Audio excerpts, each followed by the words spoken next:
Quand votre conscience a été réveillée par le Saint-Esprit, vous avez commencé à voir le caractère odieux du péché, sa culpabilité et les malheurs qu'il engendre. Et vous ne le considérez plus qu'avec horreur. Vous sentez que le péché vous a séparé de Dieu, que vous êtes esclave de la puissance du mal. Plus vous vous débattez pour lui échapper, plus le sentiment de votre impuissance est vif. Vos mobiles sont impurs, votre cœur est souillé. Vous voyez que votre vie a été remplie d'égoïsme et de péché. Vous soupirez après le pardon et la liberté. Que pouvez-vous faire pour être en règle avec Dieu, pour lui ressembler? Ce qu'il vous faut, c'est la paix, c'est le pardon du ciel, c'est l'amour divin dans votre âme.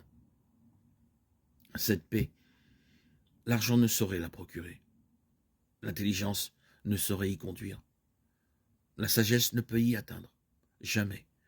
Vous ne pourrez l'obtenir par vos efforts. Mais Dieu vous l'offre à titre de don, sans argent, sans rien payer. Ésaïe 55, 1. Elle vous appartient si vous voulez seulement étendre la main pour vous en saisir. L'Éternel dit, si vos péchés sont comme le cramoisi, ils deviendront blancs comme la neige. S'ils sont rouges comme la pourpre, ils deviendront comme la laine. Ésaïe 1, 18. Je vous donnerai un cœur nouveau, et je mettrai en vous un esprit nouveau. Ézéchiel 36, 26. Vous avez confessé vos péchés, et vous les avez délaissés de tout votre cœur.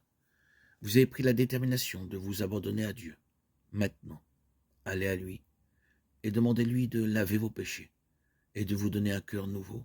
Et puis, croyez qu'il le fait, parce qu'il l'a promis. C'est ce que Jésus nous a enseigné lorsqu'il était ici-bas. Le don que Dieu nous a promis. Il faut simplement croire que nous le recevrons. Et il est là, à nous. Il est un don offert à tous ceux qui désirent recevoir le Christ. Jésus guérissait les maladies de ceux qui avaient foi en sa puissance. Il les secourait dans les choses visibles, afin de leur donner confiance en lui, dans les choses invisibles, les amenant ainsi à croire qu'il a autorité pour pardonner les péchés.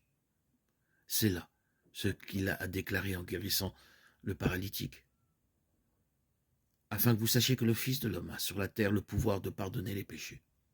Lève-toi, dit-il au paralytique, prends ton lit et va dans ta maison. Matthieu 9, 6. C'est aussi ce que dit l'apôtre Jean en parlant des miracles de Jésus-Christ. Ces choses ont été écrites afin que vous croyiez que Jésus est le Christ, le Fils de Dieu, et qu'en croyant, vous ayez la vie en son nom. Jean 20, 31.